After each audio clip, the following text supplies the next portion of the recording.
Kannur police മൈതാനിയിൽ നടക്കുന്ന പുഷ്പോത്സവത്തിന് മുന്നോടിയായി പന്തൽ കാൽനാട്ട് നടന്നു. കാൽനാട്ട് ജില്ലാ കളക്ടർ എസ് ചന്ദ്രശേഖർ നിർവഹിച്ചു.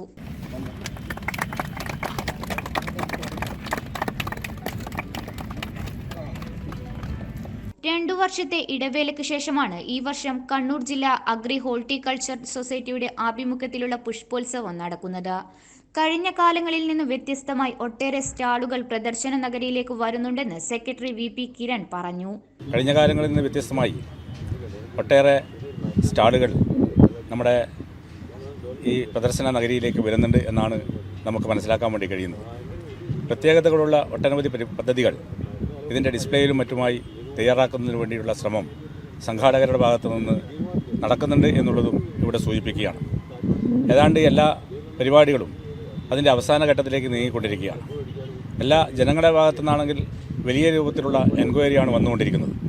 വിവിധ തരത്തിലുള്ള മത്സരങ്ങൾ, അതുപോലെ തന്നെ സെമിനാറുകൾ, അതുപോലുള്ള കാര്യങ്ങളെല്ലാം, കലാപരിപാടികളെല്ലാം തന്നെ ഇതിൻ്റെ ഭാഗമായി നടക്കുന്നുണ്ട്. ജനുവരി 25 മുതൽ ആരംഭിക്കുന്ന പുഷ്പോത്സവ വേദിയായ പോലീസ് മൈതാനത്ത് നടന്ന ചടങ്ങിൽ ജില്ലാ വ്യവസായ കേന്ദ്രം manager P V. Raveendrakumar, vice president B P. Rauf, treasurer K M. Balachandran, P V. Ratnakaran, T P. Vijayan തുടങ്ങിയവർ പങ്കെടുത്തു. കണ്ണൂർ 1 കണ്ണൂർ.